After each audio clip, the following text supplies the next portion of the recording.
Pronto, iniciando a gravação aí. Bem-vindos todos novamente para a gente dar sequência aí aos nossos estudos. E aí a gente estava falando de Freud, da vida dele, né? E aí chega a Primeira Guerra Mundial. Ele também tirou algumas lições disso.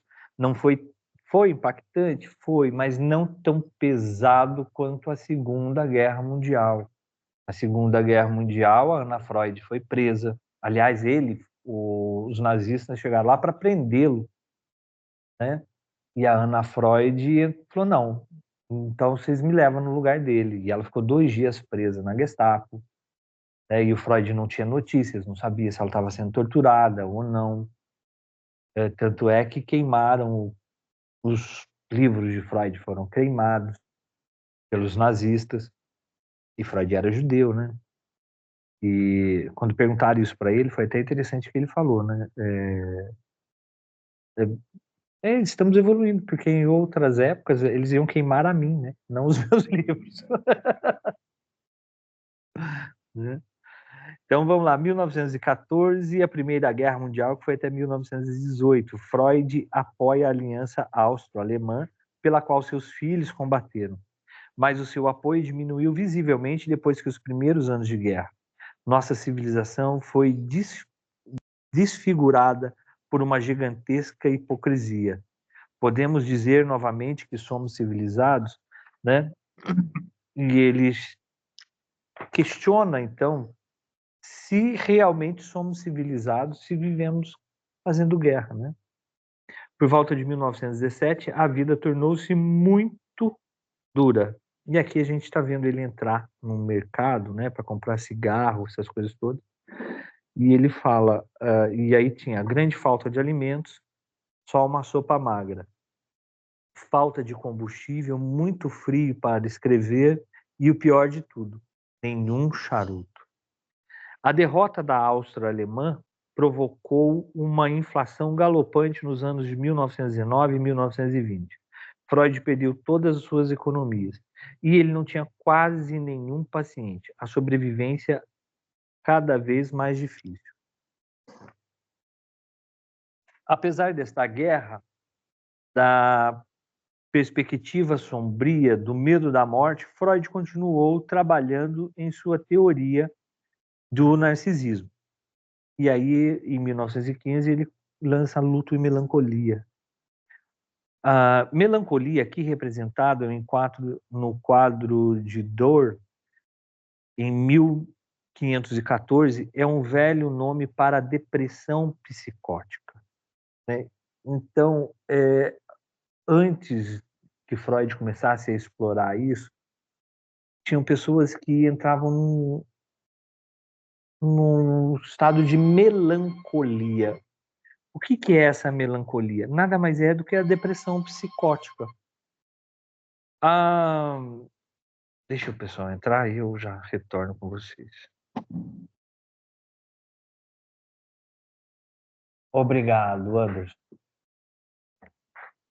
Alisson. Você quer caneta?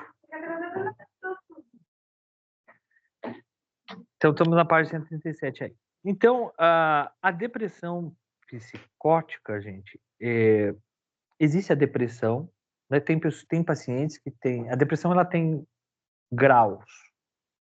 Ah, por exemplo, tem depressão que a pessoa nem sabe que ela está depressiva, quem está do lado não percebe que ela está depressiva. Ela tem algumas coisas, assim, diferentes. Alguns sintomas diferentes, né? Como assim? Um distúrbio do sono, uma falta de apetite, um entristecimento, às vezes, sem motivo aparente, mas algo que ela chamou para balada, ela até vai.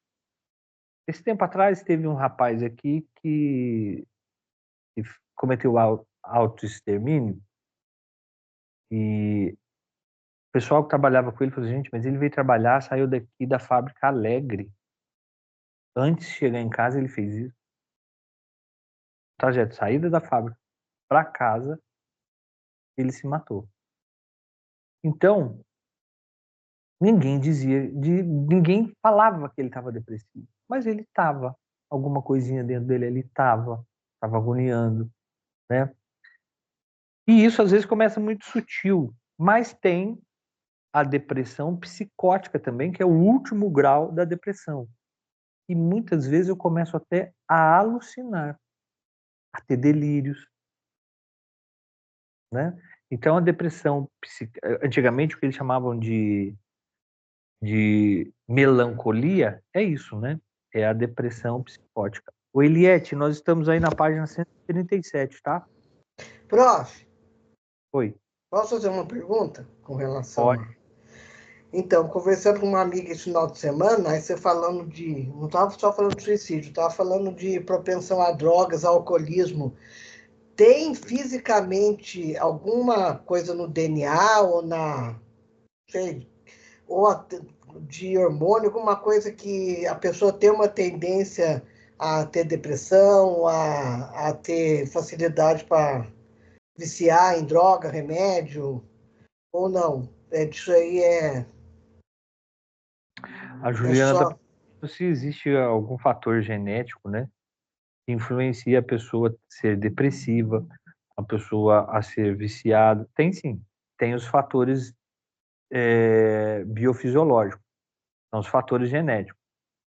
Né? Tem famílias que tem pessoa com bipolaridade, você vai pegar histórico, tem 2, 3 para trás aí que foram bipolar.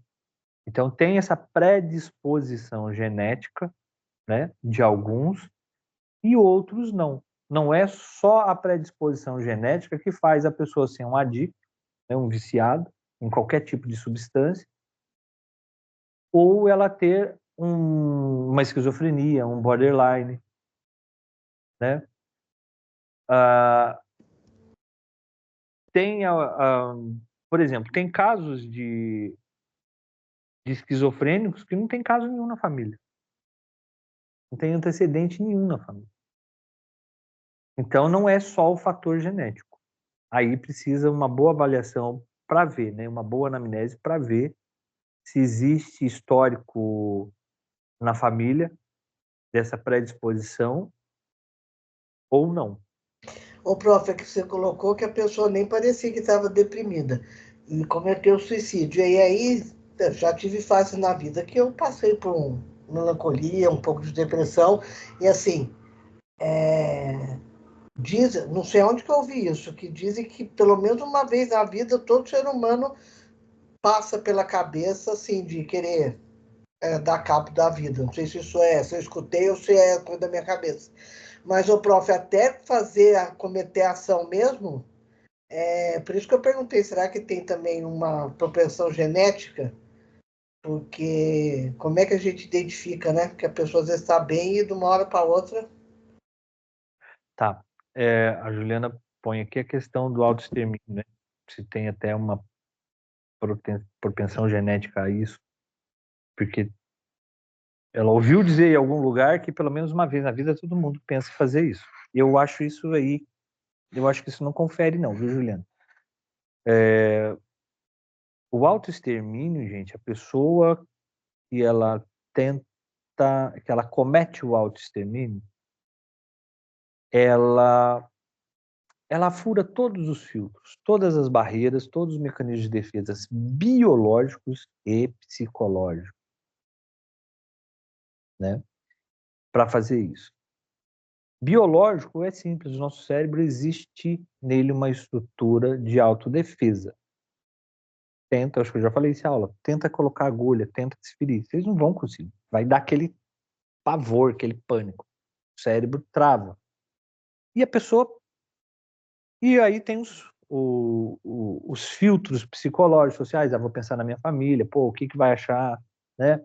Pô, minha mãe vai sentir dor, meu pai, meu filho, minha esposa, poxa, o pessoal vai sofrer. Ah, é pecado. Ah, eu vou pro vale dos suicidas, dependendo da sua crença, né? Tudo isso serve de filtro, serve de barreira. Mas quem comete o autoextermínio fura tudo isso. Nada disso está ali. Por quê? Porque existe, é consenso, isso aí, existe uma dor muito grande dentro dessa pessoa, que às vezes ela nem sabe que ela tem, o que é. Às vezes é um vazio, é um buraco negro que a pessoa tem, e ela quer simplesmente acabar com aquela dor. Ela não quer se matar, acabar com a vida dela. Lembra da pulsão de vida e pulsão de morte? O que é a pulsão de morte? Eu voltar ao estado inerte antes de todas as coisas, antes de todas as tensões. Quando eu era quietinho, lá dentro, apenas uma célula no testículo do meu pai e no óvulo da minha mãe. Era tudo quieto, tudo tranquilo. Depois que fecundou, pulsão de vida. Vamos multiplicar essas células, vamos correr, vamos fazer isso, vamos fazer aquilo outro. Aqui nesse livro mostra lá o salmão, né? Tem um exemplo do salmão, quando a gente fala de pulsão de vida. O salmão, que ele nasce, desce o rio, vive a vida dele lá, cresce, desenvolve para reproduzir, ele sobe tudo de novo, desova e morre. Né? Morre onde nasceu, aonde foi desovado. Então, é esse voltar ao estado inerte de todas as coisas. É voltar onde eu não tenho dor, onde eu não tenho pressão, onde nada existe, só a tranquilidade. Então, a pessoa entra nessa pulsão de morte, da autodestruição, para retornar a esse estado, né, de tranquilidade, de serenidade. Porque ela acha que a única forma de conseguir essa paz é se matando. E aí, não tem genética, não tem nada que explique isso, ninguém explica. Você pode pegar aí, tem N motivos que a pessoa pode ir para esse caminho do autoextermínio. Mas, assim, uma razão biofisiológica não existe. Não existe. Então, essa coisa de que todo mundo pensa uma vez na vida ou na outra, uma vez na vida ou na morte de se matar, eu não vejo por aí, não. Tem gente que nunca pensou nisso. Certo? Vamos lá. Fato é que essa pessoa, no caso desse menino, por exemplo, que eu citei o exemplo, ele devia ter algo ali dentro dele, até uma depressão, que às vezes ele não sabia. Aí sim pode ser algo patológico, por exemplo, como uma bipolaridade, alguma coisa assim, que de repente, né, ele está no estado de euforia, ou um borderline. A gente não sabe por que eles fazem isso. Né? Alguns até deixam algumas cartas explicando as razões dele, que aos olhos da racionalidade não é razão para tal, para tanto. Poxa, porque estava devendo? Poxa, porque era homossexual? Poxa, porque foi abusado? Tá, tem coisas que são pesadas, são. Mas à luz da racionalidade, são coisas que têm conserto. Você consegue passar, consegue sobreviver àquilo. Né? O borderline, por exemplo, ele paquera muito com a morte. Porque existe uma dor dentro do borderline incrível. A dor do abandono. Borderline, a dor dele é a dor do abandono. Então, e eles são pessoas muito carentes, que querem muita atenção, né? Eles são extremamente, assim, generosos, então eles querem se doar para você, e aí entra em conflito, porque acha que você está rejeitando ele, mas às vezes fica tóxico. Porque eles querem estar junto de você 24 horas por dia. E não aguenta. E não aguenta. Né? E aí aí não que a pessoa rejeitou. Não que a pessoa abandonou. Não que a pessoa falou para eles, eu não quero ir, não quero... não quero que você venha na minha casa, não quero que você... Não. Mas se a pessoa faz um movimentozinho assim, nossa, hoje eu estou tão cansado, aí já entende, não quer que eu venha mais aqui. Tá me abandonando, não sei o quê, ai, que inferno, eu não mereço, tá vivo, por que que eu tô vivo? Aí quer tirar aquela dor de dentro. Eles paqueram, a gente fala literalmente isso. O border paquera com autoextermínio. E eles têm uma depressão psicótica. Eles chegam a ter essa depressão psicótica. A melancolia. Né? Tem época que eles estão muito eufóricos, estão tudo bem, a vida é maravilhosa, eu vou fazer isso, vou fazer aquilo, mas é ali, no mesmo dia, no final da noite, já está destruído. Já desabou tudo, já acabou com tudo. Certo? Vamos dar sequência aqui. Eu não presto, aqui a gente está vendo a estátua, né? A pintura aí do Dürer. Eu não presto, sinto-me culpada, quero morrer. Onde vem esse sentimento de culpa e esta autoflagelação? Aqui a gente, tirando o conceito de autoextermínio, que são N os motivos, o borderline tem muito essa autoculpa e eles infligem a autoflagelação, que é o quê? Se mutilar, né? Se cortar. Além de ser um alívio para a tensão, há relatos assim que aí vinha aquela coisa, aquela força dentro, aquela coisa toda, a única coisa que tirava isso de mim é quando eu me cortava. Aí relaxa, extravasa essa tensão. Isso é autoflagelação. Então aqui, praticamente, essa paciente que Freud analisou, ela era uma borderline.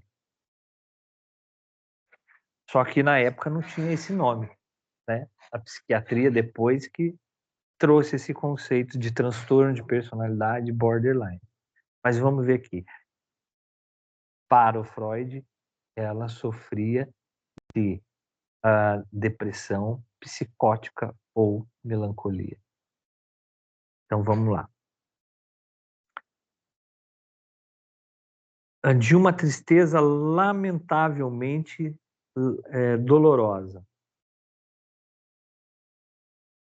É normal lamentar-se pela perda de uma pessoa amada, porém, na depressão psicótica, a dor do indivíduo esconde sentimentos de ódio.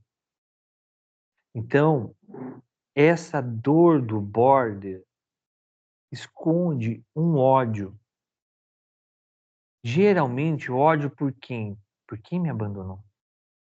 E às vezes, gente, é o seguinte, é muito interessante que às vezes a pessoa não sabe disso. Eu tenho uma paciente que está em tratamento comigo, border, de 24 anos. Ela não tinha hábitos de se cortar, mas a agressividade dela ia para casa, ela destruía a casa inteira. Quebrava a casa inteira.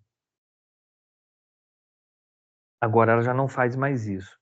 Mas esses dias eu falei para vocês, contei para vocês que ela raspou a sobrancelha. Essa paciente, fazendo uma videochamada com ela, ela tem as duas sobrancelhas. Olha o que eu fiz. Você tá linda. Você, mas como? Como que você fala que eu tô linda?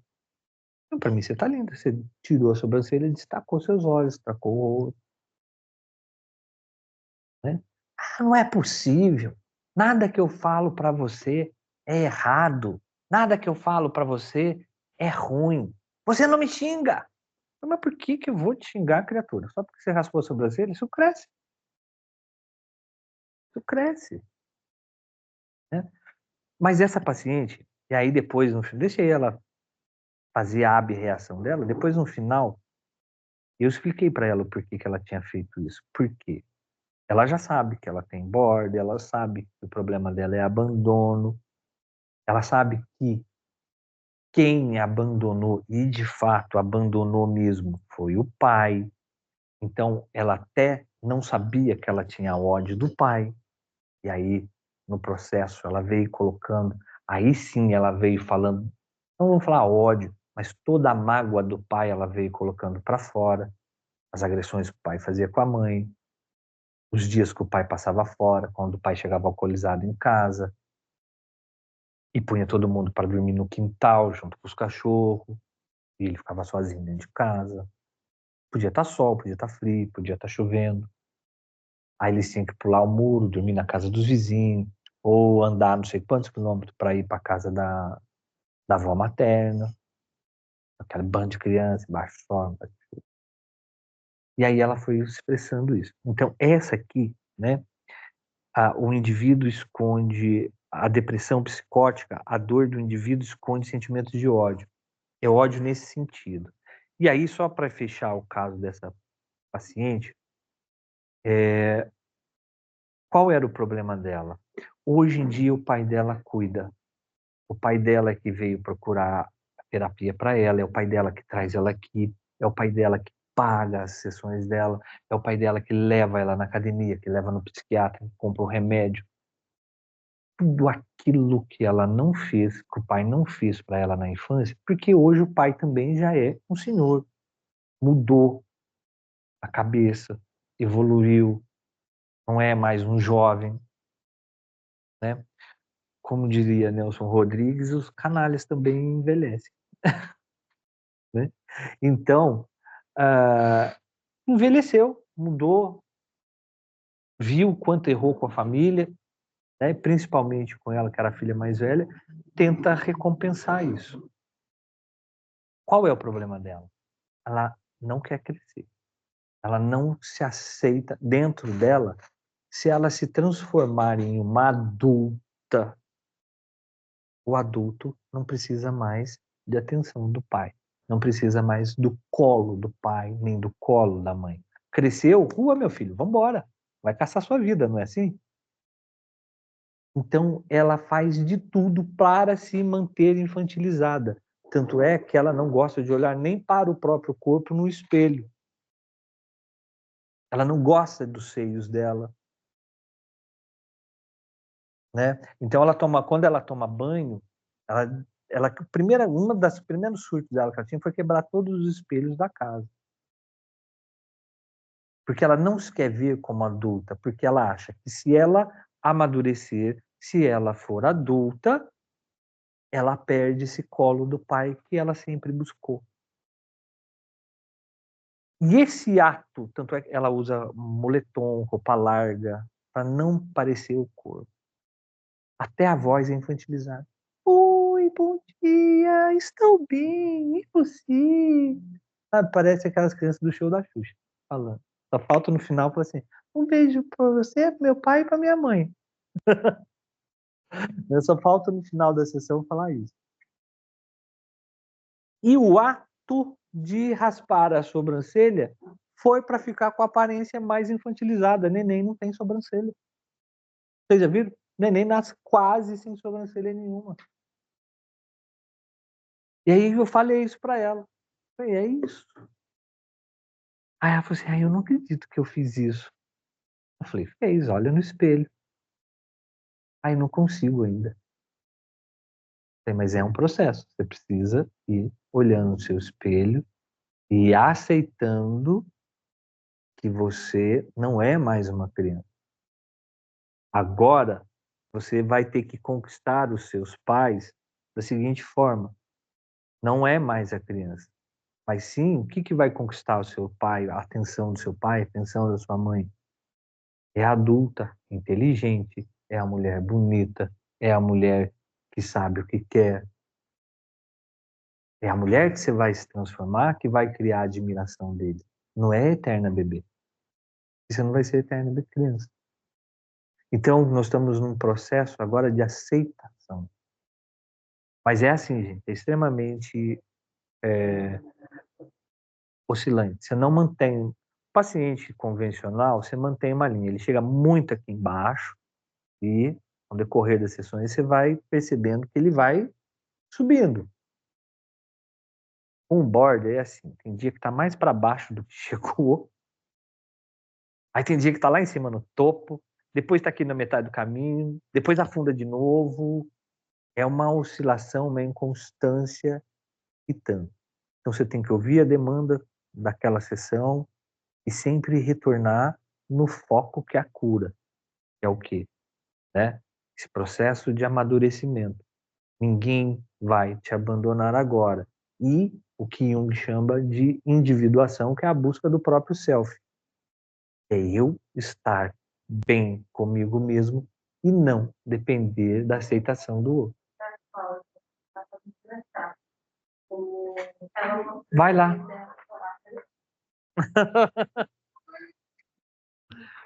Vai lá. Então vamos lá. Como antes esses sentimentos não podem ser expostos, o objeto de amor perdido acaba sendo identificado como o próprio ego. E o que acontece então?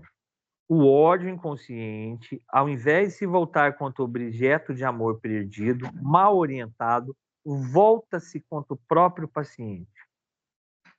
Muito prazer, Cláudia. Primeira vez vindo, seja bem-vinda.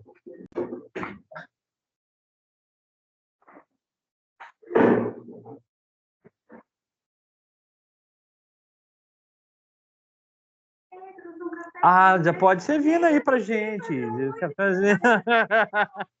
Tá vendo? Vocês não vêm assistir aula vêm assistir aula presencial? Não tem cafezinho, não tem bolinho, tá vendo? Mas vamos lá. Então, o que acontece aqui? No caso dessa minha paciente, que é border, objeto de amor perdido, o pai que ela perdeu na infância, né? Esse sentimento é mal direcionado e se volta contra o próprio ego. Por isso, a autoflagelação, por isso, a autoflagelação, a automutilação, né? Todo esse descontrole que ela volta para o próprio ego, essa tentativa de autodestruição, e é uma paciente que às vezes me liga assim, ou me manda mensagem assim, estou na beira da linha, esperando o trem passar. Eu vou me jogar na frente do trem. Depois eu printo aqui a conversa e mando para vocês. Mas é nesse sentido. Entendeu? Então, aí tem a Lori pergunta assim, por que ela avisa? É diferente do caso do menino, porque, na verdade, o autoextermínio é uma coisa. Eu quero ficar livre daquela dor, eu vou lá, eu não falo para ninguém, simplesmente eu faço. As tentativas de autoextermínio têm uma outra intenção. É justamente essa, chamar atenção. E quando a gente usa esse termo, gente, às vezes eu fico pé com alguém que fala assim, faz isso para chamar atenção. Caramba, é para chamar atenção mesmo. Não é mimimi. É para chamar atenção mesmo. É falar, olha, está doendo, está difícil, eu estou precisando de ajuda. E o que se tem por aí é uma banalização disso, como se fosse uma pessoa mimizenta. Tá fazendo isso para chamar atenção. Como se queresse, assim, uma simples masturbação de ego, né? Vem cá, né? Não, essa pessoa está sofrendo. Ela está sofrendo. Alguma coisa dentro dela não está legal. Ela está te avisando. Ela está avisando a todo mundo. Ela está chamando a atenção e não está bem. E uma hora pode dar ruim. E às vezes dá. Porque essa pessoa que vai tentando, chamando atenção, chamando atenção, chamando atenção. Ninguém ouve, ninguém me ajuda. O que ela faz? Ela acaba querendo aliviar a dor dela mesma. Então sai de um pedido de socorro para um alívio. Ninguém socorreu, eu vou ter que resolver sozinho. Né?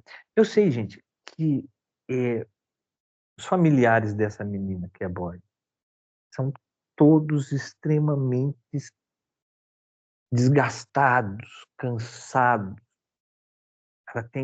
Ela se sentiu abandonada em 2 vezes. Primeiro o pai, pela aquela circunstância que eu falei para vocês, e depois a mãe ficou grávida de gêmeos. Quando ela tinha 2 anos de idade, a mãe teve as gêmeas. Toda a atenção da mãe foi para gêmeas porque nasceram prematuros. Em conversa com a mãe, porque eu trago a mãe, eu trago as irmãs, todo mundo precisa. Então, quando eu já deixei estabelecido assim, o dia que ela não quiser vir, tá bom, vem alguém da família. Porque, às vezes, até a terapia cansa ele. E aí, para não estressar, né, às vezes eu dou um espaço de 15 dias, eu percebo que ela está assim, meio sacuda com a terapia, vamos dar um descanso, vamos só daqui 15 dias, tá bom? Pode ser? Se precisar de alguma coisa, você me fala? Falo. Nesse meio tempo, eu trago alguém da família. Então, eu já combinei esse esquema. Então, a mãe, numa sessão com a mãe me falou que ela, quando eu expliquei essa questão do abandono, ela falou assim, eu entendo por que ela se sente assim. Porque, literalmente, eu não lembro dela até as minhas outras gêmeas fazerem 4 anos, que foi quando a saúde delas estabeleceu. Ela falou, eu não lembro. Parece que ela não estava ali, eu só enxergava a gêmea. Mas ela estava ali. A gente pode jogar pedra nessa mãe? Não. Aí o instinto materno fala mais alto. Tem 3 cria, uma tá boa, 2 tá ruim, a gente é diferente do animal. O animal vai lá e joga a cria que tá ruim fora. Descarta. Põe na natureza. Vai dar chance para aquele que tem mais chance de sobreviver. O humano é diferente. O humano é totalmente diferente. Ele vai e pega aquela cria que tem mais risco. O outro tá legal? Então vai que você se vira. Você tem condição de ir sozinho. Esses aqui não têm condição de ir sozinho. Então o meu foco vai ser para esse. Olha, vocês vão receber muito paciente com essa queixa.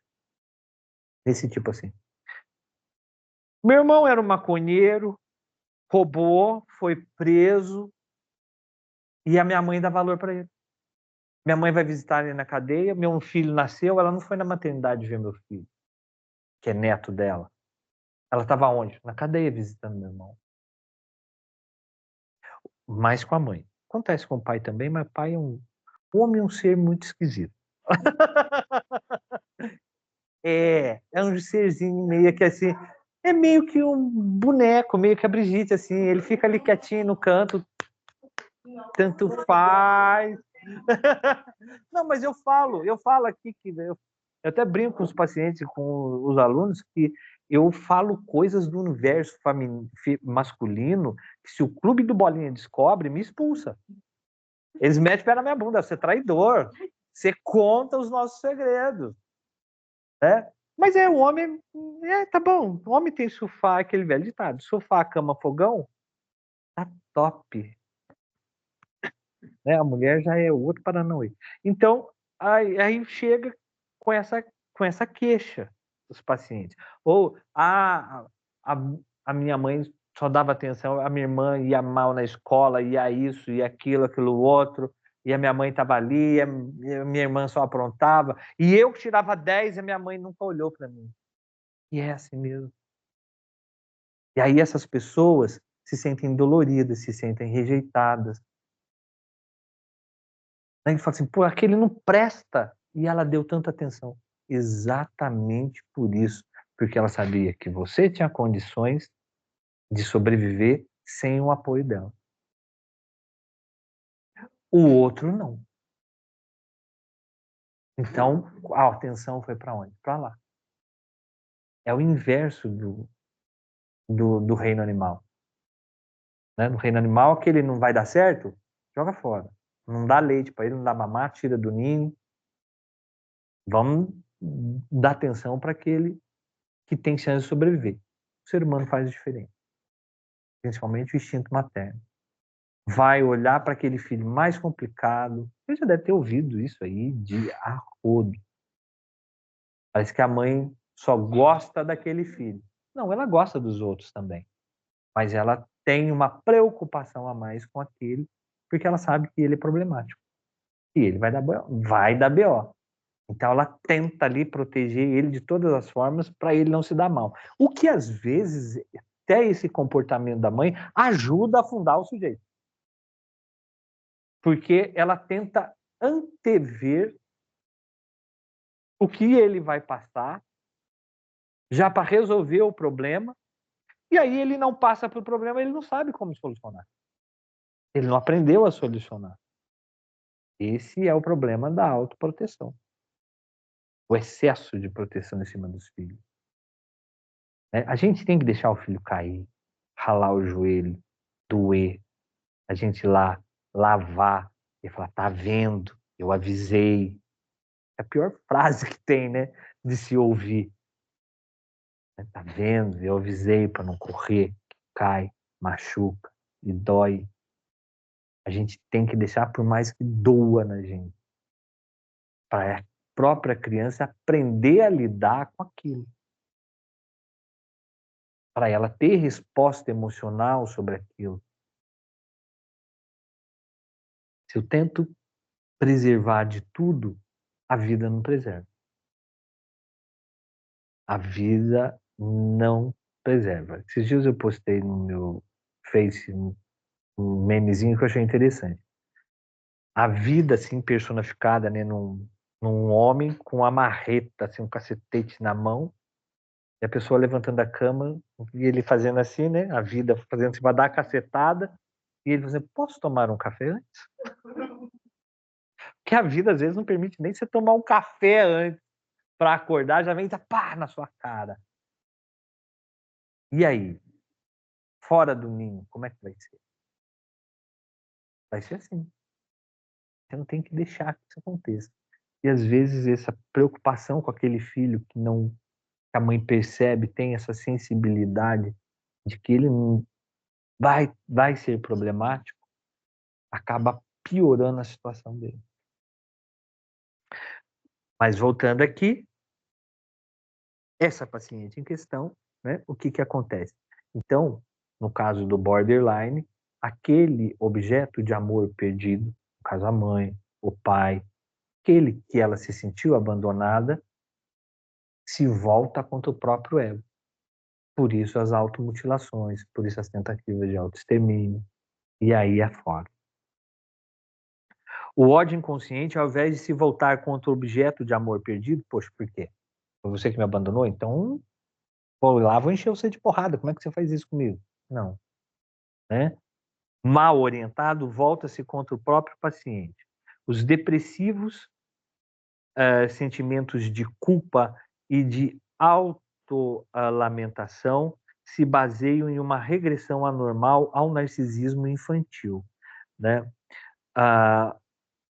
Esse sentimento de culpa, por que a pessoa que tem a síndrome de abandono ou a síndrome de rejeição, ela se sente culpada? Eu não devia ser legal, não devia ser bonito, não devia ser bacana. Alguma coisa aconteceu, porque ela me deixou. Não é assim quando a gente termina um relacionamento, alguém termina com a gente. O que eu fiz? Aquele sentimento de culpa. Né? Muitas vezes vem, nossa, mas por que você está terminando comigo? O que eu fiz? Porque o término de um relacionamento é um abandono. Né? Ou o abandono é o deixar o físico para trás, né? o objeto para trás. Eu vou abandonar essa caneta, eu vou deixar ela aqui em cima da mesa e vou embora depois da aula. Ela vai ficar abandonada aqui, sem a minha presença física. A rejeição, não. A rejeição, ela está aqui em cima da mesa, eu não estou nem aí para ela. Existe a presença física, mas eu não dou atenção devida para ela. Eu rejeito ela. Pode, deve.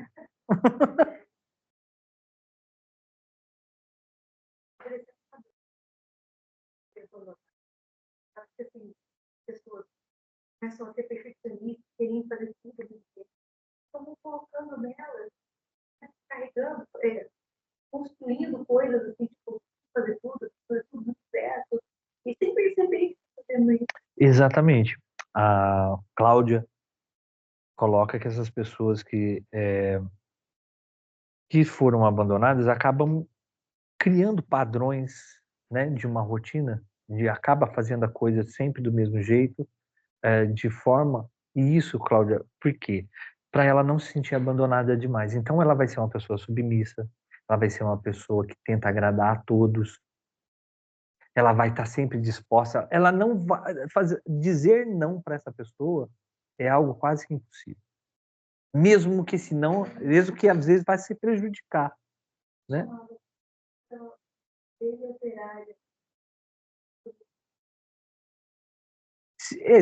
A gente tem aí, vem com uns nomes novos, né, para facilitar a síndrome da abelha operária, mas encaixa na síndrome de transtorno de abandono, né? Que nem esses dias eu falei assim, você já viu a síndrome do Hulk, né?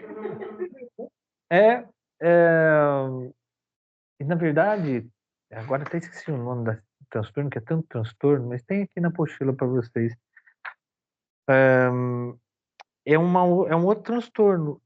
É o transtorno de personalidade de humor intermitente. Quer ver? Deixa eu ver aqui. Tá no transtorno de humor. Transtorno explosivo intermitente. Oi? Síndrome do Leonardo DiCaprio? Poxa.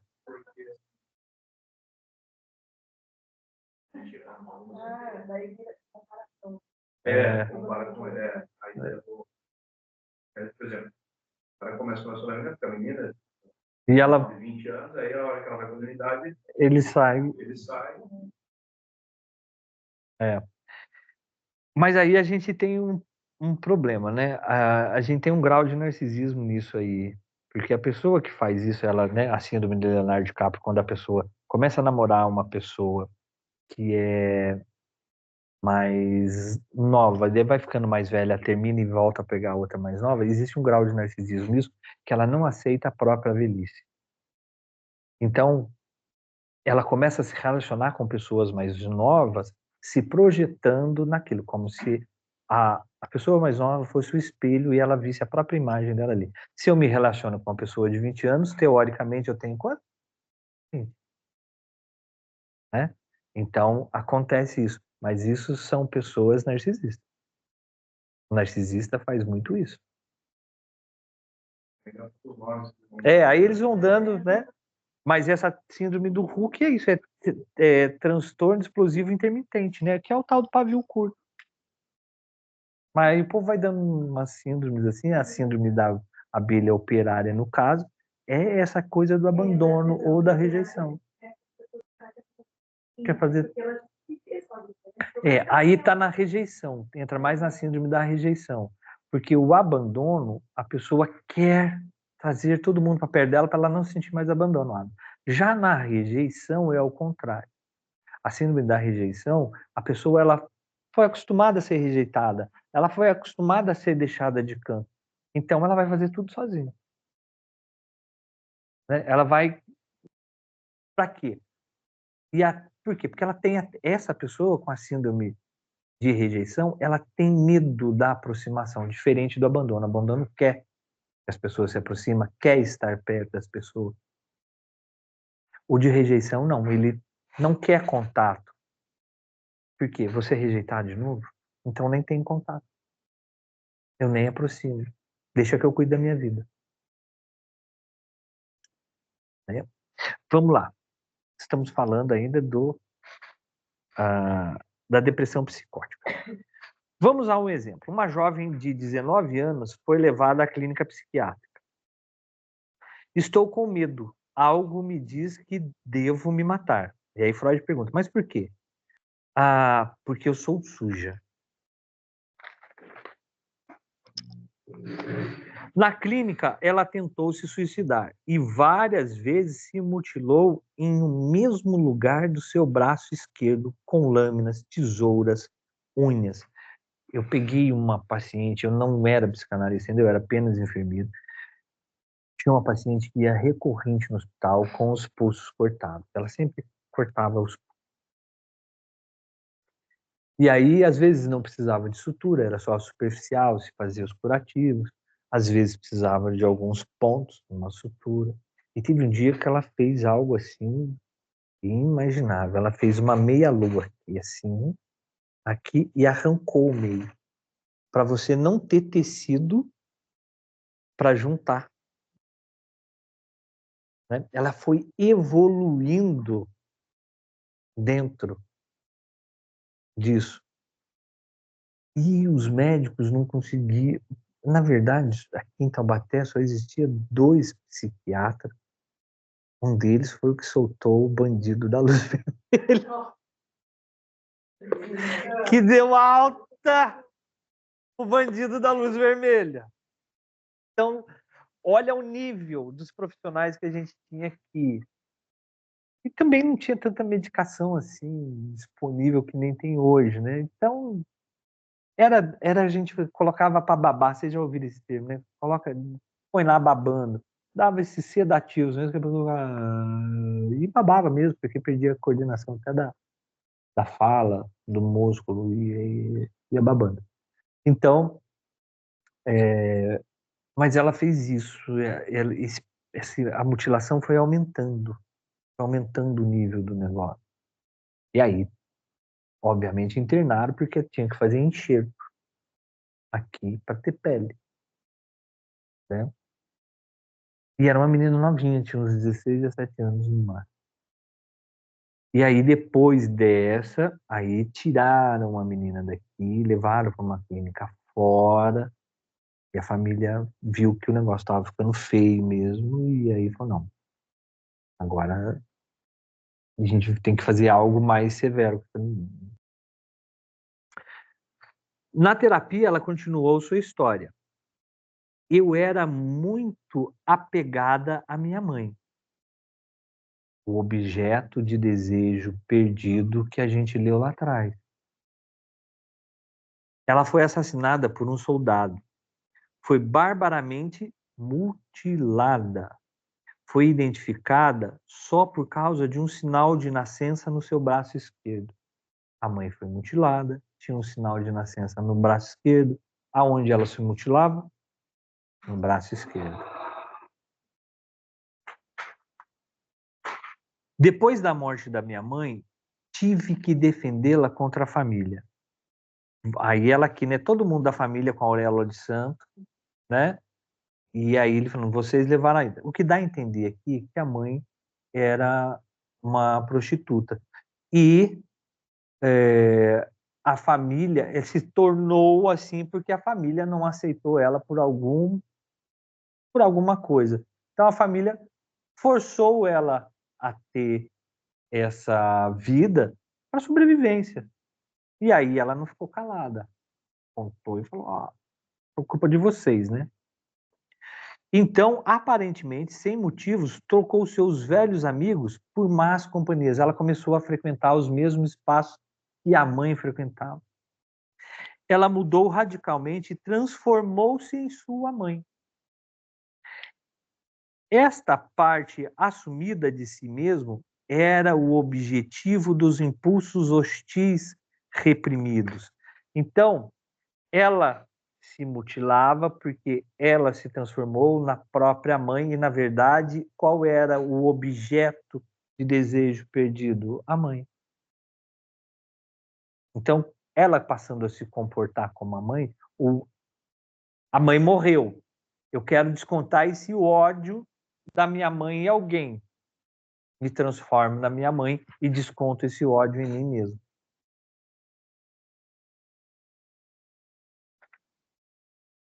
Ao ser má, ela era indiretamente capaz de culpar a sua mãe. É tudo culpa sua, mãe. É claro. Porque aí, olha só, existe aqui, por que ela teve esse comportamento? Porque naquela época não se admitia o filho levantar o mínimo a voz para o pai, para a mãe, de falar nada. Nós estamos falando de 1900 e pouco, 1914, 15, plena guerra, Primeira Guerra Mundial, né? Então o filho não ousava a falar determinadas coisas para o pai, para a mãe. Quando ela assume a personalidade da mãe e ela passa a ser má, ela passa a fazer as mesmas coisas que a mãe fazia, ela pôde se autoculpar. Indiretamente, ela estava culpando quem? A mãe.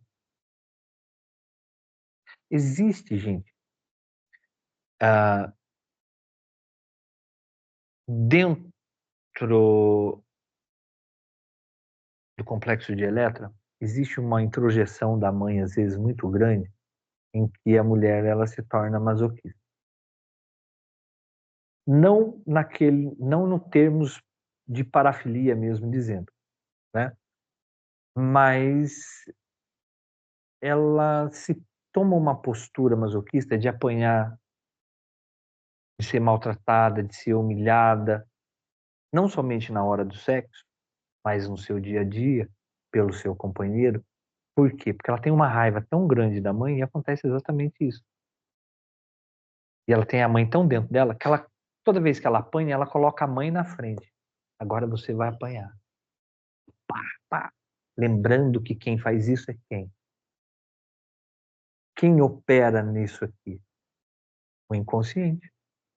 E o inconsciente, ele é anormal, ilógico, atemporal. Lembra lá do sujeito da caneta? Ele quebrava as canetas porque a caneta representava o pai. Essa, quando ela apanha, ela coloca a mãe na frente. E aí ela representa a mãe. Vocês já viram que tem mulheres que repetem esse padrão e muitas vezes leva aquela surra do cara? Por que não vai embora? Por que não sai daquilo? Quem que gosta de apanhar, gente? Ninguém gosta. Ninguém gosta de ser agredido, humilhado. Algo de errado há aí. Tem algo do inconsciente agindo. E muitas vezes é isso. É um complexo de Elétra mal resolvido, em que quando ela se submete a essas sessões de tortura, na verdade, ela coloca a mãe aqui na frente, como essa paciente. Em casos de border, a raiva que essa menina tem da mãe, a raiva que essa menina tem do pai,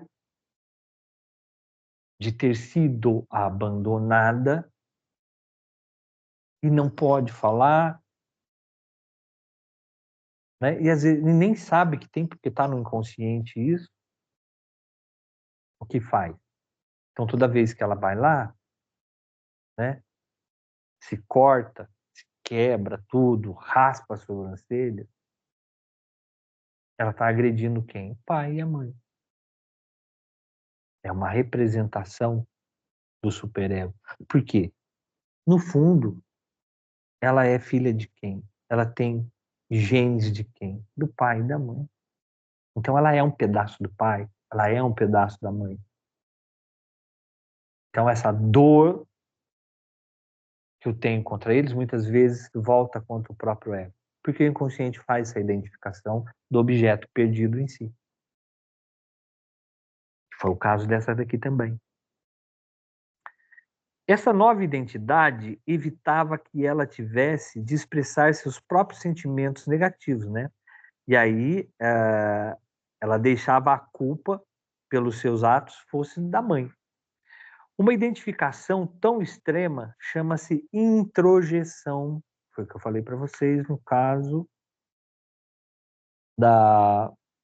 do complexo de Édipo, de Eletra, em que as mulheres têm uma introjeção tão grande da mãe, né, que quando elas entram nesse espaço, nesse campo, elas acabam sendo humilhadas, agredidas, submissas. Na verdade, ela queria que aquilo... Eu peguei uma aqui, que era interessante o caso. O marido tratava ela que nem cachorro. Aliás, não vamos falar isso porque o cachorro hoje em dia é mais bem tratado do que gente, né? Mas tratava ela como um nada, como um lixo mesmo. E ela não conseguia. E ela trabalhava, ganhava mais do que o marido. Ela tinha todas as condições de sair dali, mas não conseguia sair. Num primeiro momento, eu achei que ela repetia o padrão do pai, porque o pai era submisso. O pai era que nem ela. E a mãe era autoritária, a mãe era abusiva, a mãe humilhava o pai. Eu falei, mas não está casando aí o negócio. E aí eu, pensando, analisando tudo, chegamos à conclusão que, na verdade, ela tinha mãe introjetada. Então, na verdade, o que o homem fazia com ela, ele sendo a representação de pai, a atitude que ele tinha com ela era, na verdade, a atitude que ela queria que o pai dela tivesse com a mãe dela. E ela tinha a mãe introjetada. E aí a gente foi levantando. Às vezes você traz isso para o paciente olha para sua cara e fala assim, por isso que psicanalista é tudo louco, né? Eles não acreditam muito nisso. Mas aí vai para casa pensando. Ela falou assim, é exatamente isso, porque muitas vezes eu falo assim, por que meu pai não vai lá dar um tapa na cara dela? Por que meu pai não quebra os dentes dela? Que homem frouxo! E ela falava assim, a minha vontade era que o meu pai desse uma surra na minha mãe. E ela falava que tinha uma conhecida que o pai socava a mãe e ela falava assim, nossa, por que esse homem não vai lá em casa, não troca e soca a minha mãe? Ai, que horror!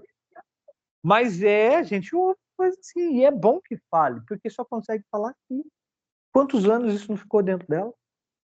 Ficou tanto dentro dela que ela introjetou a mãe, ela não, igual essa daqui, não falava para a própria mãe, que não conseguia falar para a própria mãe. O que ela fez? Ela usou uma representação para falar tudo isso. A representação era ela, achou um cara traste, do jeito que ela queria que o pai fosse, agindo com a mãe.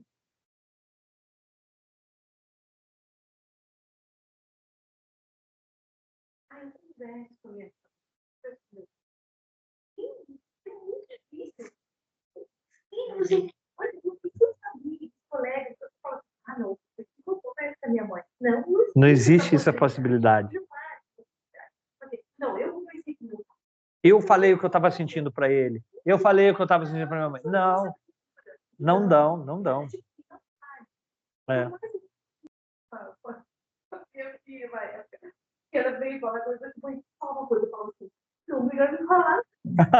E medo, né? Ela é uma pessoa tão intensa, minha filha. Quando eu chego aqui, eu preciso falar um negócio pra você. O que será que vai vir, né? Eu preciso falar, filha. Deixa eu falar que é. Então, será que eu aguento? Né? Eu ficava pensando assim, é que quando você vai falar com uma pessoa um segredo, você tem que pensar, será que ela aguenta? Não aguento, Né? Então, eu às vezes eu quero contar uma coisa assim, eu não aguento mais, mas eu estou pensando, será que eu tenho coragem para dar essa carga para essa pessoa? Eu não vou fazer isso. Entendeu? Então, eu acho que eu tinha tanta carga que ela vinha para mim, filha, melhor não. Já, eu tô sabendo, minha bronca, né? Vinha pesado. Né? Mas se ela estava procurando você para conversar, é porque ela confiava em você. para estar falando. Né, mas é difícil. Então, é por isso que eu gosto tanto dessa geração Z que está aí. Porque eles não se enquadram na nossa criação. Eles chegam e falam, eles não se intimidam. Né? Os meus meninos tinham conversas assim, com a minha esposa, que ela ficava assim, como que você fala isso para mim? Eu sou uma mãe. Que a primeira vez que o mais velho transou, ele ficou, mãe, cheguei, ó, dei uma metida hoje, minha primeira metida. A minha esposa fez assim, que isso? Que isso? Como é que você fala isso para mim? Aí ela falou assim, como é que você tem coragem de falar isso? Vai falar isso pro seu pai? Eu falei, eu já contei. Ele falou, mas eu quero contar para você. Aí ela veio toda assim, indignada. Ué, porque ele confia em você, qual é o problema? Você não sabe que ele começou a namorar agora, você acha que ele fica lá no quarto trancado com a menina fazendo o quê, Lu? Paciência, filha, vamos. Acorda pra vida. Mas eu sou mãe, eu não preciso ouvir isso. Você é mãe, por isso que você precisa ouvir. Entendeu?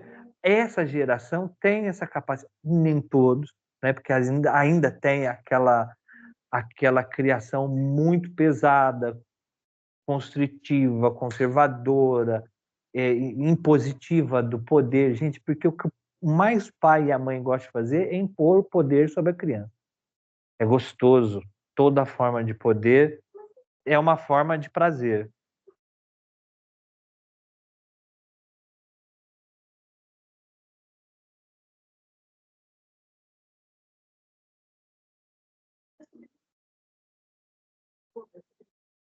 Eu fico impressionada com as famílias que ela tem convivido, ela são poucas, né?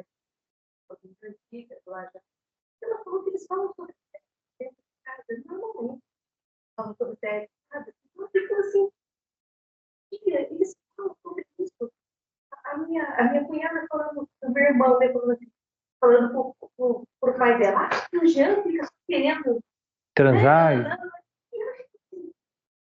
Nunca que a gente falou sobre isso na vida, né? Quer dizer, lá eles têm uma abertura para falar sobre isso. Eu acho que é por isso que eles conseguem ter um relacionamento longo de família, eu acho, né? Existe uma coisa que é o seguinte, a cultura. A cultura molda o superego. A cultura molda o superego. A cultura daquela localização molda o superego da pessoa. Um exemplo clássico, se a gente for no Rio de Janeiro, o sujeito está saindo da praia de sunga e entrando na padaria. Você vai na padaria aqui de sunga? Não. As mulheres vão sair da macanga e entra na farmácia, anda no ônibus. Um biquíni a parte de cima e de sunga. A gente faz isso aqui? Não, estamos no mesmo país. Então tem essa questão cultural da educação, né? E quando você fala que sua sobrinha foi para a Espanha e chegou lá, convive com as famílias lá, e esse assunto de sexo eles falam abertamente, porque isso se deve ao nosso excesso de religiosidade. Os países da Europa, eles são menos religiosos do que nós aqui. Existe também a coisa da educação sexual, que aqui a religião não permite que nós tenhamos. O pudor é pecado, é isso, é aquilo. Mas na Dinamarca, as crianças já têm educação sexual na creche. Justamente na fase fálica, quando está fazendo a descoberta de gêneros. Então, o menino tem piu-piu, a menina tem pepeca, vai crescer, vai ficar assim, vai ficar assado, isso serve para isso, serve para aquilo. Já vai ludicamente brincando com as crianças. Pergunta se cresce algum tarado lá. Alguém com alguma parafilia. Pergunta se as mulheres lá são frígidas, não tem a tal da depressão vaginal. Vocês já ouviram falar de depressão vaginal? São mulheres que transam e têm dor no ato sexual. E às vezes, muitas vezes é uma questão biológica que existe ali nos grandes lábios duas glândulas, chama glândulas de Bartholin, que liberam viscosidade, muco, né? Na hora da relação ficar úmida ali. Às vezes é isso, é um problema ali nessas glândulas. Mas a grande maioria é psicológico, é emocional, é bloqueado. E aí vai ter relação sexual e dói. Pergunta se lá acontece isso. Não. Né? Pergunta se tem tarado, pervertido, pedófilo. Os índices são baixíssimos. Agora, aqui tem-se por causa do quê? Porque é muito reprimido. Né? E é assim, gente, a repressão, ela funciona que nem barro. Pega barro com a mão e aperta. Você reprime, prende, mas corre pelo vão do dedo. Por algum lugar vai sair. Essa repressão sexual, essa repressão na educação, vai vazar em algum ponto lá na idade adulta. Isso vai repercutir lá na frente em algum ponto. Então, quando a gente fala dessa falta de diálogo, até mesmo do filho chegar e falar para você assim, eu não gostei do que você fez. Aí a gente fez, falta de respeito comigo? Não, você fez algo com ele que ele não gostou e ele tem o direito de falar isso para você. Olha, pai, você falou isso para mim, isso. Olha, mãe, a senhora me falou aquele dia assim, não gostei, não foi legal, doeu, machucou, me deixou com raiva. Mas, exato, nem casal consegue fazer isso. Exatamente isso. Então, e é a falta de... Isso é outra coisa que vocês vão perceber quando vocês estiverem atendendo. A falta de diálogo entre as pessoas. Não se comunicam. Eu já falo assim, gente, é o seguinte, você não consegue falar isso face to face, cara a cara? Você tem hoje um grande recurso, que é isso aqui, celular. Manda o WhatsApp para sua mulher. Manda o WhatsApp para seu marido. Não quer falar cara a cara, não tem coragem? Grava um áudio, não quer gravar áudio? Escreve para ele como você está sentindo. Porque às vezes ele não sabe que você está sentindo assim, criatura. Ele chega em casa, joga o sapato, um exemplo tosco, joga o sapato na garagem todo dia, você não gosta, e você fica bicuda. E aquilo vai te enervando, vai te dando nos nervos, de repente você já está fazendo arroz, querendo jogar panela na cabeça dele, por causa da botina que ele deixou lá na garagem, você não gosta. Mas você falou para ele que você não gosta que a botina dele fica lá? Não, mas preciso falar? Preciso. Porque para eles, às vezes, não é nada. Para você tem relevância, para você tem importância. Mas, às vezes, o comportamento da outra pessoa foi criado em família diferente. Foi criado em situações diferentes, de repente diferente da sua. Se seu pai ou sua mãe não admitia que o calçado ficasse jogado, tinha que ficar atrás da porta, dentro do armário, em algum lugar, isso é um problema da sua criação. Se o pai dele não ligava, a mãe dele não ligava, e deixava ele andar descalço, né? Isso é uma outra coisa. Eu passei por uma situação assim quando eu casei, que a minha esposa adorava andar descalço. E lá em casa a gente nunca pôde andar descalço. E eu achava aquilo tão, assim, macho, vamos falar isso, achava aquilo tão masculinizado a minha esposa andar descalço. Eu falava, põe um chinelo nesse pé. Ai, mas pra quê? Tá calor. Porque mulher não pode andar de chinelo descalça. Mas quem te disse isso? Ela quebrou várias estruturas minhas, né? Normal, né? Ela me dava umas lambadas assim, eu falava, ai, aonde? Ué, mas não é para mulher fazer isso. Aonde que está escrito que eu não posso andar descalço? Você não anda porque você não quer, eu quero andar descalço. E andava, aí que ela desfilava descalço mesmo na minha frente, assim, né? Para baixo, para cima. Aquilo me doía até os nervos. Não, não ando descalço. Sério, não ando descalço. Meu trauma é um trauma grande, né? Seria legal, mas eu vou na praia de sapato, viu? Vocês ficam sabendo disso. Eu tenho um tênis de pescaria e eu vou na água de sapato. Eu tenho um negócio na sola dos pés. Eu falei para vocês que eu fiz um filme, que eu sou ator de teatro, né? De vez em quando faço umas peças malucas aí. E eu fui convidado para fazer um filme, aquele Tapete Vermelho. sei se vocês viram com o Matheus Mastergalli. Tem aí no Netflix. Foi gravado aqui em Caçapava. Eu fiz o padre. E eu sou o padre. É que eu tava mais novinho. E aí chega no set, né? E é muito louco isso, porque eles chegam lá e falam assim, chegou o padre. Aí passa um rádio, você vai pra maquiagem. Depois sai da maquiagem, vai pro figurino. Vai pro set. Assim. Fica até meio assim, né? Aí, de repente, você tá no set e fala, ação, você tem que bater seu texto e pronto. E aí, na hora que foi trocar, me colocaram um sapato que estava largo no meu pé. E aí eu já estava quase entrando para gravar. Eu falei, não vai rolar, porque isso está me incomodando. Isso tá me incomodando. Voltei lá e falei assim, você não tem um sapato mais apertadinho, não?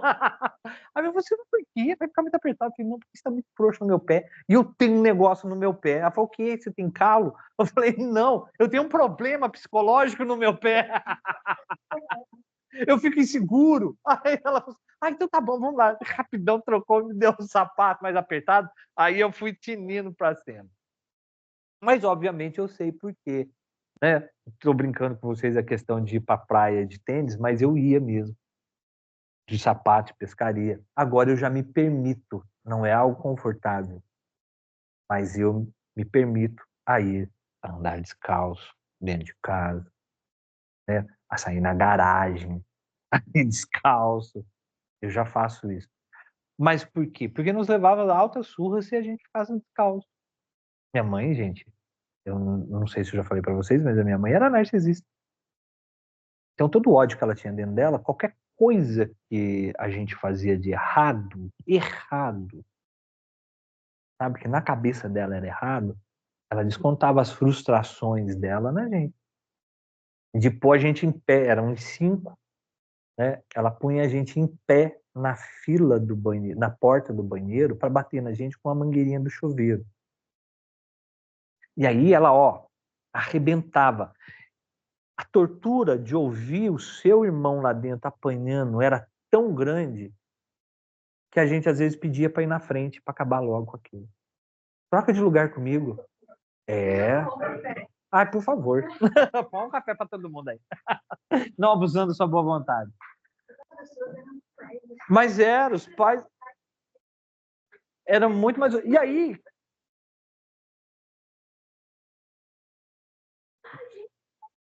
Para de rir porque você vai apanhar. Deve estar feliz.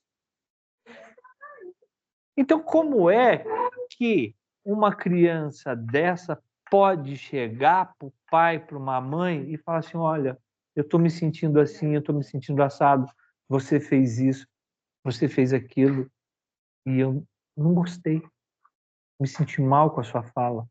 Imagina, se por muito menos você era espancado, se, como a Cláudia falou, se por rir você já era surrado, já vai ficar quieto, você está rindo demais. Principalmente mulher, né? Mulher não pode peidar, mulher não podia peidar, né? Mulher não podia arrotar, mulher não podia rir alto, mulher não podia sentar, tinha que saber o jeito que sentava, senão era puta. Você tá rindo que nem puta? Essa maquiagem tá com maquiagem de piranha. Essa unha... Oi? Roupa curta. Então, nesse ponto, as mulheres foram muito mais reprimidas. E o que eu falei da repressão? É barro. Você aperta, vai vazar para algum lado. Algum problema vai ter. Esmalte vermelho? Recriminado. Ela não põe esmalte vermelho. O Vale está colocando que a esposa dele não usa esmalte vermelho, justamente por causa dessa questão. Oi? 2 coisas. Posso? Prof? Não estou ouvindo. Posso colocar 2 situações aqui? Pode falar. Tô meio ficando pirada aqui, prof. Primeiro, prof, toda regra tem exceção, porque você deu certo, hein? Você podia ter sido um adulto todo louco, eu sei que parece que você não sou puxar saco, não, mas você deu certo, hein, prof? Porque a sua histórico é... Então, Na hora que eu estiver falando do capítulo de narcisista, eu vou contar para vocês exatamente o que a gente sofria. Mas lá de casa nós somos em 5, 3 saíram mais ou menos. Mas a irmã mais velha, ela absorveu o narcisismo da minha mãe. Ela também era narcisista, mas não uma narcisista patológica, mas uma narcisista por procuração, vamos falar assim. Ela aprendeu a ser narcisista, porque a minha mãe ensinou a ela a ser. E o meu irmão caçula é esquizofrênico. Nossa. Por quê? Porque a minha mãe torturava ele quando ele era pequeno, literalmente. Eu lembro direitinho. A criança naquela época tinha que ser gordo. Porque gordo era sinal que você não passava fome, era sinal de saúde. As crianças tinham que ser que nem um porco, um leitão. Então, esse meu irmão caçula nasceu, ele era um menino bonito. E a minha mãe começou a engordar ele, engordar mesmo, que nem porco. Ele com 6 meses, a minha mãe fazia uma caneca de mingau de aveia, assim, fora os mamá, fora tudo. Que eu lembro, uma caneca desse, de 500 ml de mingau de aveia. Vocês já comeram mingau de aveia? Aquela papa grossa, estufa. Você dá 3 colheradas, parece que você já comeu 1 quilo daquilo. E ela fazia ele comer meio quilo daquilo. E como? Lógico que ele não queria. Ela mandava a gente segurar o nariz dele. Aí, quando ele fazia... Ela enfiava, aí ele respirava e engolia. Com 6 meses. Isso é tortura. Isso é tortura. Isso é tortura. Tanto é que chegou uma hora que ele começou a vomitar. Ela chegava perto dele e ele vomitava. E aí ela levou no médico falando assim, ele tem algum problema. Porque toda vez que eu dou mamar, ele vomita. Meu pai quase faliu, porque aí o médico falou assim, tem um leite, na época estava surgindo as fórmulas, tem um leite que ele já vem digerido. Ele deve faltar alguma enzima no estômago dele que não digere a proteína do leite, então já vem digerido. Eu nunca esqueço o nome, chama Pelargon. Caríssimo. Meu pai saía de Minas para vir comprar isso em São Paulo, para aproveitar a viagem, e levava assim já 10, 15 latas, quanto dinheiro dava. E aí vendeu telefone, vendeu carro, vendeu terreno, vendeu casa, tudo isso. Por um comportamento errado da minha mãe. Que era doente. Ô, prof, aí, desculpa. só um minuto. Aí esse leite já vinha digerido. E ele, sabe quando o neném regurgita? E aquele leite azedo? Tinha esse cheiro. A minha mãe não suportava fazer aquele mamar. O que ela fez? Transferiu para minha irmã mais velha. Você faz o mamar e dá para ele. Ela tinha só 9 anos na época. Você faz o mamar e dá para ele, porque esse leite me dá enjoo. Aí minha irmã, com 9 anos, ia lá, fazia o leite, dava pra... ele estava com fome, ela dava, ele mamava o tanto que queria, ela não insistia mais. Aí curou. O leite curou. Mas não é, porque a minha irmã... ele não quer mais, então tá bom. Não quer mais, eu não vou dar mais para ele. Né? E aí curou. Na verdade, ele mamava aquele leite, que era horrível, porque ele estava com fome, era o que tinha. Né? E ele mamava até se satisfazer, satisfez lá 200, 300, 400 ml. Tá bom, não vou mamar o resto. Minha irmã ia, colocava na geladeira. Quando ele chorava de fome, ela ia dar o restinho. Pronto. Acabou o problema. Exato. Pode comprar mais que o leite funciona. E aí foi até os 2 anos de idade, assim, e foi uma fortuna nesses leites. Pois não, Juliana, pode falar. Ô, prof, já vai dar 9 horas, eu deixo para a próxima aula meu questionamento, porque... Faz o questionamento. Não, então, é que eu fiquei meio agora, a cabeça deu tilt aqui, prof. Que aí, assim, você estava falando do repressão, e aí, assim, porque na minha psicanálise antiga, até a semana passada, não sei, você colocou um vídeo que eu amo do taoísmo, do silêncio, lá na acupuntura, que eu falei que é meu mantra. E aí, prof, para mim, particularmente, e também para os pacientes que a gente virá a tratar. Ô, prof, eu tenho uma linha tênue de quando você verbaliza, o quanto você fica mais quieta, que agora eu fico meio confusa, que meu psicanalista várias vezes falou para mim, Juliana, você fala demais. Meu pai falava, você fala demais. E eu sempre fui do verbo, porque eu acho que para você chegar o diálogo ajuda você a entender. Senão, igual você falou, se você não verbaliza, como é que o outro vai saber? Mas aí isso na minha vida me prejudicou. Então, prof, tem uma linha tênue, assim, se eu for tratar também no paciente como eu fui tratada, que aí eu não sei o que a gente pode falar, o que a gente não pode falar, porque eu tenho escutado que assim, que você ser reservada é melhor, dá menos problema. Então, eu fiquei meio confuso agora, prof. Porque... Vamos lá. A Juliana está falando que causou confusão, o que causa confusão nela é o seguinte, quando a gente fala da repressão, né, de falar, que é isso que a gente está falando, que a repressão, o não falar, ocasiona tudo isso, uma introjeção, né? E que dá problema. E que ela fala demais, e que o próprio psicanalista dela já falou que ela fala demais, porque o falar demais prejudica ela na vida. Então, ela não sabe o que fazer, se ela fala ou ela não fala. Né, Juliana? O que acontece, Juliana, é que, na verdade, todos nós deveríamos falar o que pensamos. Acontece que nós temos que ter o filtro social que talvez você não tenha. Entendeu? E aí você fala demais e acaba se prejudicando. Né? Que nem você falou do vídeo do taoísmo que eu postei para vocês lá, do Tao, o silêncio. Eu tenho que saber o que eu falo e para quem eu falo.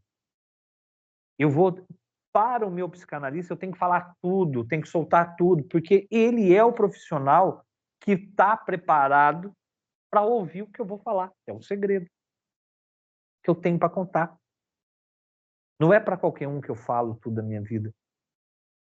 Porque o outro, ele vai se basear nas experiências próprias para tentar solucionar o seu problema.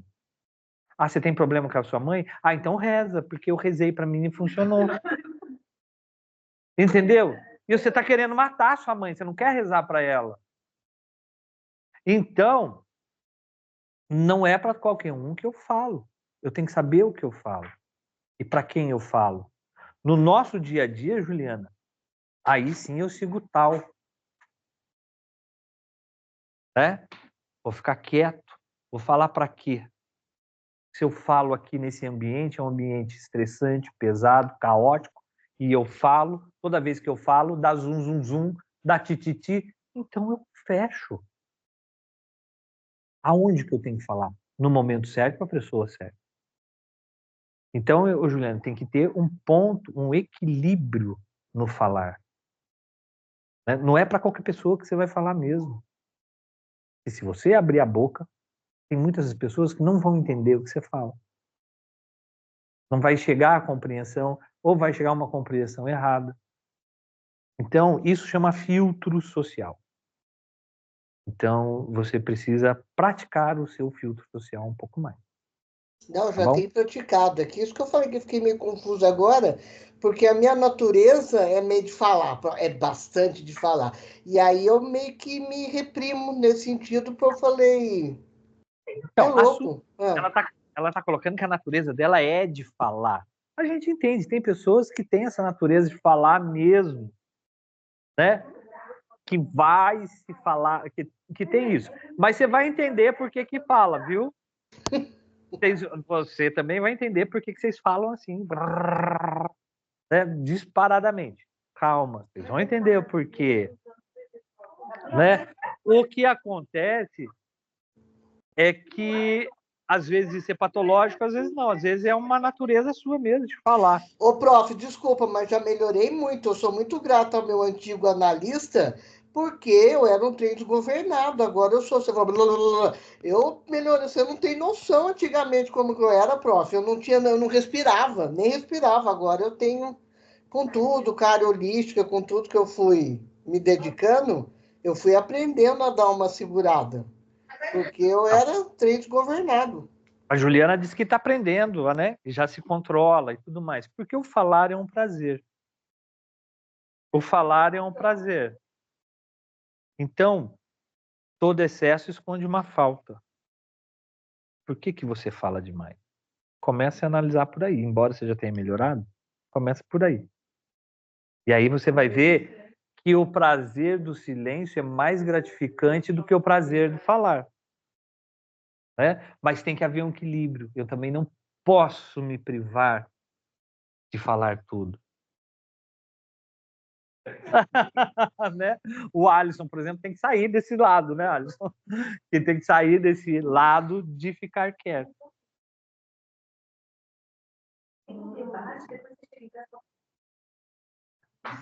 Então, mas aí é que tá, né? Tem a questão do ego. A Lady está colocando que ela concorda com o silêncio. Mas é o que eu falei. Então, é o equilíbrio. Quando você tem o seu ego em equilíbrio, você vai saber a hora de silenciar e a hora de se pronunciar. Porque você vai estar agindo com o seu lado racional, não com o seu lado emocional. Essa verborragia que vocês fazem é totalmente emocional. O silêncio que vocês fazem às vezes é totalmente emocional. Não é algo construído, não é algo lógico. Né? É uma resposta lá do inconsciente. Tipo assim, pá, bateu, levou. Né? Só que não é na consciência. Deu, o inconsciente já responde. Pá! E aí, às vezes, você chega em casa e fala, por que eu não falei isso? Ou, meu Deus, por que eu falei? Porque foi uma resposta emotiva. Tanto o silêncio quanto a fala foram emotivos. Foi algo racional. Né? E aí a gente entra no processo de individuação, tanto Jung fala, procura do próprio self, agradecimento do ego, do eu, self, ego. Eu é tudo a mesma coisa. É que Jung tinha que diferenciar a teoria dele um pouco de Freud. Freud chamava de ego, ele chamava de self, mas é a mesma coisa. Né? Vamos só terminar isso aqui e aí a gente vai para a próxima aula com o capítulo cheio. O paciente regredia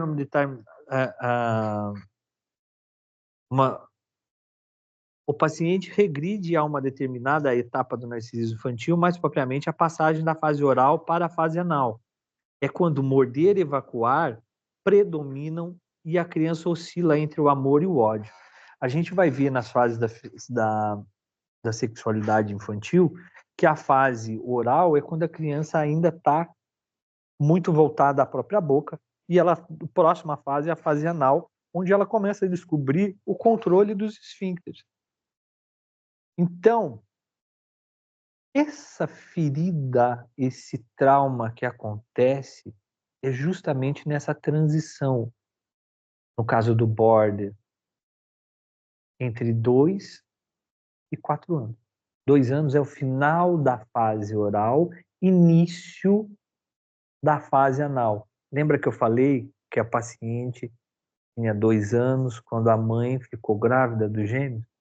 Bom, foi ali. Então pegou um border, pegou uma pessoa com uma depressão psicótica, né? Vai ver o que aconteceu na idade ali, na transição da fase oral para anal. O BO tá ali.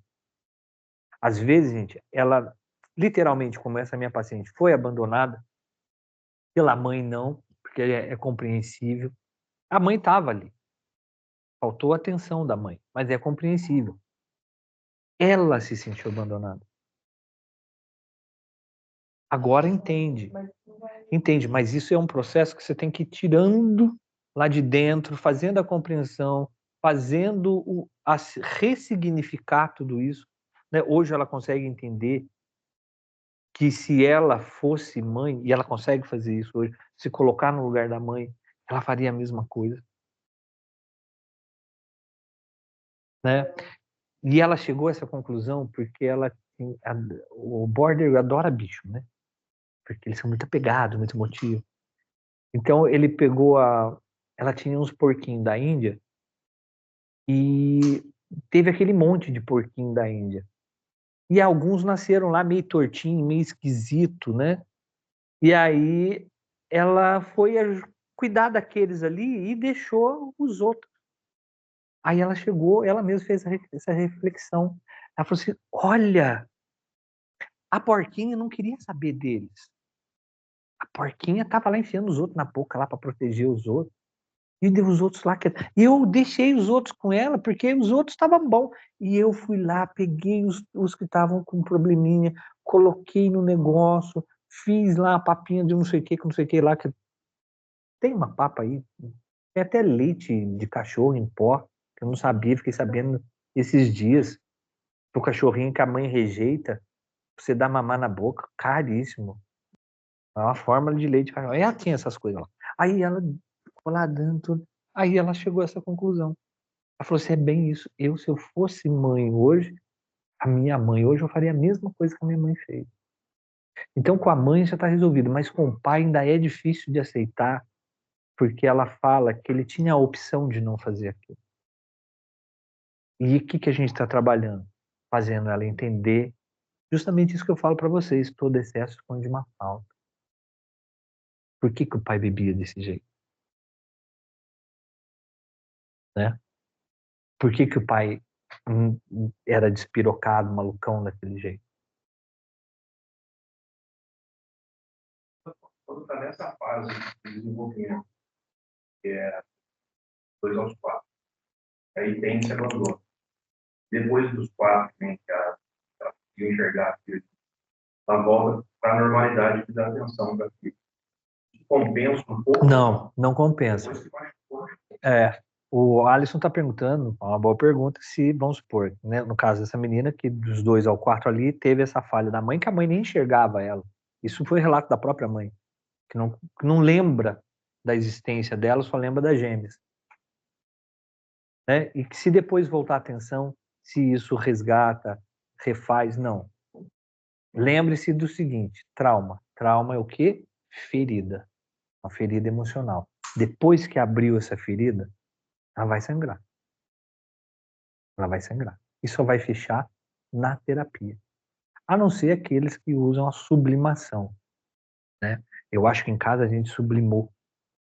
3 conseguiram sublimar, que é um mecanismo de defesa que a gente tem. A gente conseguiu superar isso de uma outra forma. Mas a gente vai ver isso lá nos mecanismos de defesa. Mas, fora isso, só na terapia é que vai fechar essa ferida. Não. Sublimação é um mecanismo de defesa que deu certo. Nós vamos entender isso, que nós vamos estudar todos os mecanismos de defesa mais para frente. Né? Então, vamos lá. A cura se tornou possível quando ela quebrou uma vidraça na porta. Senti que a imagem era ela. Ela se lembrou e finalmente começou a sentir ódio consciente da sua mãe. Quando que essa menina se curou? Quando ela passou diante de uma porta, tinha uma vidraça, e nessa vidraça ela enxergou a própria mãe. E o que ela foi? Deu uma porrada na vidraça. Aí ela pôde expressar todo o ódio que ela tinha pela mãe.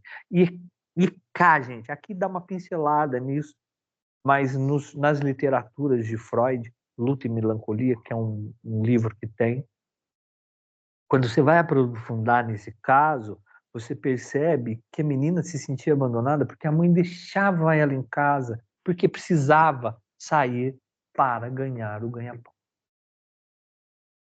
Então, a mãe não abandonou, mas ela se sentiu abandonada. A mãe, fica aí, que eu vou sair para trabalhar. E saía. Né? E ela, toda vez que a mãe saía, ela se sentia abandonada. E isso que foi a raiva dela. Por que que você me abandonou? Por que que você me deixou? Né? E não falava, não podia falar, não tinha como falar. Então, quando ela quebra essa vidraça, quando ela dá uma porrada na vidraça, e ela vê ali, aí ela extravasa todo o ódio pela mãe. Aí ela se cura. Aí ela para de se mutilar. Por quê? Porque aquilo que estava dentro dela extravasou, veio à tona, veio para fora. Certo, gente? Alguma dúvida, alguma pergunta? Gente, perdão, extravasamos aí 12 minutos da aula, mas vocês vão ser uma turma muito interessante, viu? Vão ser uma turma boa. E aí eu esqueci de trazer um pratinho. Tchau, gente. Até semana que vem. Se vocês tiverem dúvida, vocês me falam, tá bom?